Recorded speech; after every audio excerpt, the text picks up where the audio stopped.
Samajwadi party से जुड़े हुए मित्रों से कहना चाहता हूं, भारत की विरासत पर आप गौरव की अनुभूति नहीं करते?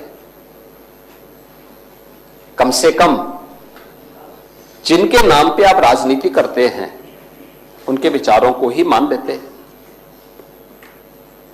डॉक्टर राम मनोहर लोहिया ने इस बात को कहा था कि भारत की एकात्मता के 3 आधार हैं,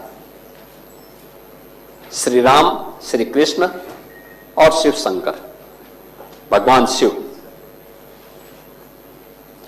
जब तक भारत की जनता इन 3 देव महापुरुषों के प्रति श्रद्धा का भाव रखेगी, तब तक भारत को भारत बने रहने से कोई रोक नहीं सकता। दुनिया की कोई ताकत भारत का बाल बता सकता। डॉक्टर राम मनोहर लोहिया प्रखर समाजवादी थे। वे हमारी विचारधारा से जुड़े हुए नहीं थे, हां कांग्रेस के विरोधी थे, अपने मुद्दों पर लड़ते थे। आज समाजवादी पार्टी डॉक्टर लोहिया के विचारों से कितनी दूर भाग चुकी है। आज राम को, कृष्ण को, शिव की परंपरा को, भारत की विरासत को कोसना यह समाजवादी पार्टी का मानो जीवन का उद्देश्य हो गया। और दुर्भाग्य है कि उन्होंने आदर्श किसको माना है? यानी औरंगजेब को। औरंगजेब को ये लोग अपना आदर्श मान रहे हैं।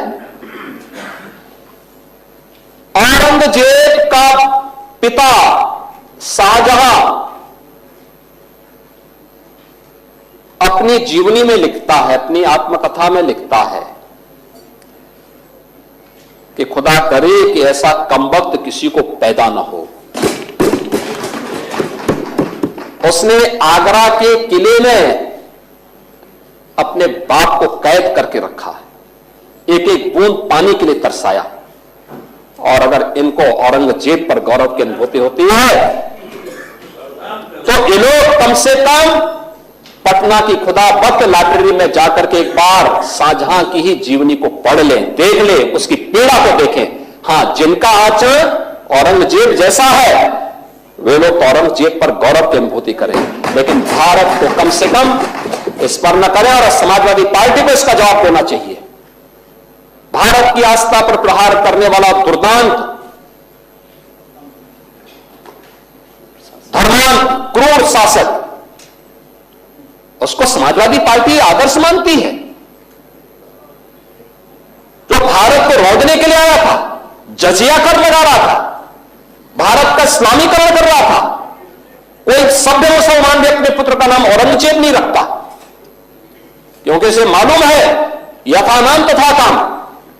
अगर ऐसा नाम रखेंगे तो फिर एक एक बूंद पानी के लिए तरसना पड़ेगा। और शाहजहां ने भी अपनी जीवनी में लिखा है, उन्होंने कहा है कि औरंगजेब को कोसते हुए उसने लिखा कि तुमसे अच्छा तो यह हिंदू है जो जीते जी तो अपने बुजुर्ग मां बाप की सेवा करता है, मरने के बाद श्राद्ध तर्पण के माध्यम से वर्ष में एक बार उन्हें जल देता है। तुम तो मुझे एक एक बूंद पानी के लिए तरसा दिए हो। अब समाजवादी पार्टी यह तय करे, ये पटना की खुदाबख्त ये समाजवादी पार्टी का नेता, आपका विधायक घोषणा करो ना, उस कमबख्त को निकालो पार्टी से और उसको एक बार यूपी भेज दीजिए, बाकी उपचार हम अपने आप करवा लेंगे। जो व्यक्ति छत्रपति शिवाजी महाराज की परंपरा पर गौरव की अनुभूति करने की बजाय लज्जा महसूस कर रहा हो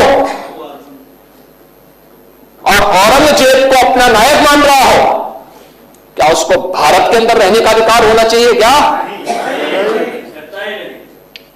और समाजवादी पार्टी को इसका जवाब देना चाहिए। एक तरफ आप कुंभ को कोसते रहे और दूसरी तरफ औरंगजेब जैसे दुष्ट और क्रूर